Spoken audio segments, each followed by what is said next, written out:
Leader Anwar Ibrahim was among the first few MPs to be outside Parliament, but the entrance was blocked, so the crowds diverted to the Independence Square or Dataran Merdeka in downtown Kuala Lumpur.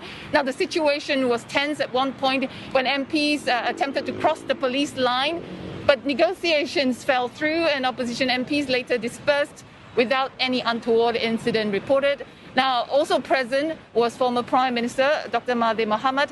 Now, the 96-year-old leader joined opposition leader Anwar Ibrahim to walk across from Dataran Merdeka before they were blocked here. Now, it's an extremely hot day. The riot police were out in full force with water cannon trucks on standby. It's a show of force by the government led by Mr. Muhyiddin, who has refused to budge. He's shrugged off repeated calls for him to resign, to take responsibility for the fallout with the palace over the revocation of the emergency ordinances, which were not debated in Parliament, now, despite the King specifically told him so.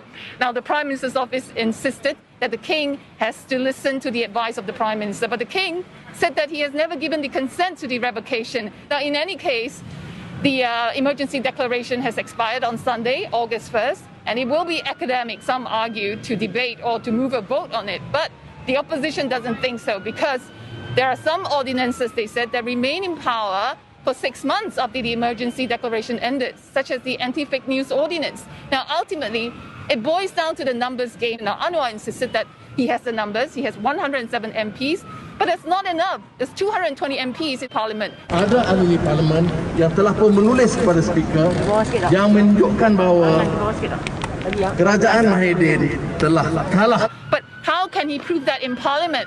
A vote of confidence has never been tabled before against a sitting Prime Minister. Now, under the law, the King can appoint a leader that commands the majority support the MPs.